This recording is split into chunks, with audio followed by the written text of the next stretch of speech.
ওম নমঃ শিবায়। হরে কৃষ্ণ। 1 ডিসেম্বর 2025 রোজ সোমবার, মোক্ষদা একাদশীর তিথি পড়েছে। তো সবাই একটু জানবো যে আসলে মোক্ষদা একাদশী কী, বা মোক্ষদা একাদশী পালন করলে বা এটা তাৎপর্য কী, টোটালি এটা বলবো। তো আমি একটু পড়ছি, আপনাদেরকে শোনাই যে এটার অর্থ কী। অবশ্যই সবার শোনার প্রয়োজন আছে এবং জানারও দরকার আছে। মোক্ষদা শব্দের অর্থ হলো মোক্ষদানকারী বা মুক্তি প্রদানকারী। বিশ্বাস করা হয় যে এই একাদশীর ব্রত পালন করলে ব্যক্তি সমস্ত পাপ থেকে মুক্তি লাভ করে, এবং আমরা জানি যে যে কোনো একাদশীর তাৎপর্য আছে এবং একাদশী থাকা ভালো। এটা নিজেকে সংযম রাখে, মুক্তির পথ খুলে দেয় এবং মৃত্যুর পর মোক্ষ বা মুক্তি লাভ করে, অর্থাৎ জন্ম ও মৃত্যুর চক্র থেকে মুক্তি পাওয়া যায়। মোক্ষদা একাদশী থাকলে মৃত্যু ও জন্ম যে চক্রটা আছে, চক্রটা থেকে মুক্তি পাওয়া যায়। তবে এক একাদশীর দ্বারা এটা সম্ভব নয়, এবং শুধু একাদশী থাকলে যে আপনি মুক্তি পেয়ে যাবেন এটাও কোনো অর্থ নয়। ঠিক আছে, প্রথমত নিজেকে সংযত করতে হবে, পবিত্রতা থাকতে হবে এবং ধর্মের পথে চলতে হবে, ধর্মের নিয়ম অনুসারে চলতে হবে। তবেই মুক্তি লাভের পথ ভগবান খুলে দিতে পারেন, বা আপনি বিলীন হতে পারেন ওনার মাঝে। মোক্ষদা একাদশী তিথিতেই ভগবান শ্রীকৃষ্ণ কুরুক্ষেত্রের যুদ্ধক্ষেত্রে পাণ্ডব রাজকুমার অর্জুনকে পবিত্র শ্রীমদ্ ভগবদ্ গীতার উপদেশ দিয়েছিলেন। এই কারণে এই দিনটি গীতা জয়ন্তী হিসেবেও পালন করা হয়। এই দিন গীতা পাঠ করা বা কাউকে গীতা দান করা অত্যন্ত শুভ মনে করা হয়। এই একাদশীর দিনে সোমবার আসছে যে মোক্ষদা একাদশী, 1 ডিসেম্বর, এই একাদশীতে আপনি গীতা দান করতে পারেন। গীতা অবশ্যই পড়বেন আর অবশ্যই নাম কীর্তন করবেন। আর শাস্ত্র মতে এই ব্রত পালন করলে অর্জিত পুণ্য নিজের পূর্বপুরুষদের উদ্দেশ্যে উৎসর্গ করা হয়।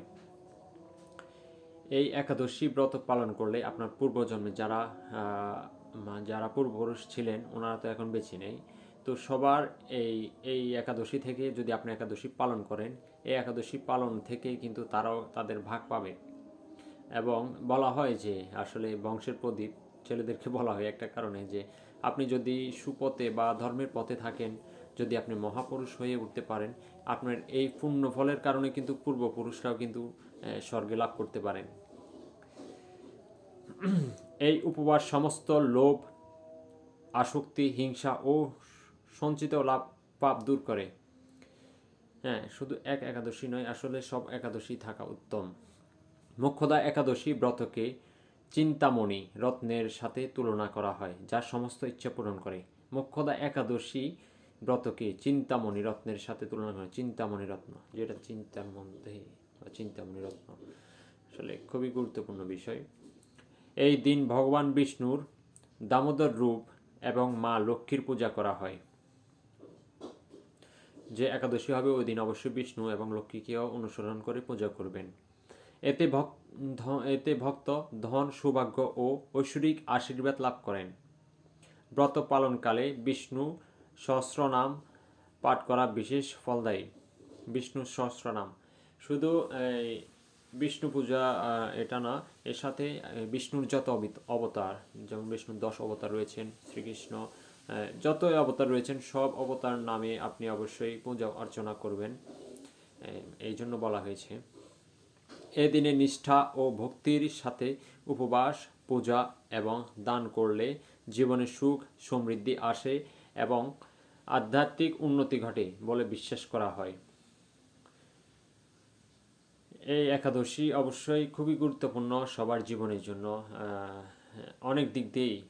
যেমন লক্ষ্মী হচ্ছে ধন সম্পদের দেবী, নারায়ণ যিনি পালনকর্তা, আর তাছাড়া শ্রীকৃষ্ণ উনি তো সম্পূর্ণ রূপেই বা সম্পূর্ণ শক্তিতেই অবতার করেছেন, অর্থাৎ ভগবান হিসেবেও তাকে ধরা হয়।